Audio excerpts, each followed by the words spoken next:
దమ్ముంటే మీరు మొగోళ్ళు అయితే రండ్రాబాయ్ నేను ఏసీబీ ఆఫీస్ కాడ నాతో కొట్లాడిరా మీరు చెప్పాలి కదా వాళ్ళకి ఎందుకు భయపడుతున్నారు చిన్నట్లు వేయచ్చా మీరు కాదు సార్ సరే కాంగ్రెస్ నాయకులు డైరెక్ట్ పోలీసు వాళ్ళు నోటీస్ సర్టిఫికేట్ ఇస్తలేరన్న కేటీఆర్ అన్న చెప్పి పెద్ద ఎత్తున రాష్ట్ర వ్యాప్తం అంతా కాంగ్రెస్ వాళ్ళకి ఒక సెకండ్ ఇచ్చేసారు మాకు మా పిల్లగాళ్ళకి ఇస్తలేరు. ప్రజాస్వామ్యబద్ధంగా పోటీ చేసే నాయకులను బెదిరిస్తా ఉన్నారు ఆర్మూరులో కాంగ్రెస్ నాయకులు గుండాలు రౌడీగాళ్ళు.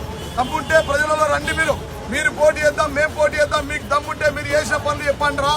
చిన్న ఈ పైసా వసూలు రెడ్డి చిన్న పెద్ద నడుమ ఇంద్రబాయ్ 10 ఏళ్ళు మేము బెదిరిస్తే మీరు ఉంటారా ఇక్కడ ఆర్మూర్లో 10 ఏళ్ళు మా ఏసీపీలు మా గవర్నమెంట్ ఉన్నప్పుడు లేకుండానా మా సిఐ లేకుండానా గవర్నమెంట్ నడిపించాలేమా నేను ఎమ్మెల్యేగా లేనా ఏ ఒక్క నా కొడుకుని ఎప్పుడన్నా నేను మాట్లాడినా ఇలా పోటీ చేస్తుంటే అంత భయం ఎందుకురా టీఆర్ఎస్ పార్టీ లేదు పోటీ చేస్తుండో లేదన్నా 36 మంది నామినేషన్ వేస్తున్నారు బిడ్డ పైసా వసూలు రెడ్డి కాలనీ 23వ నంబర్లు వచ్చి వాడు వాడిని బెదిరిస్తాడు.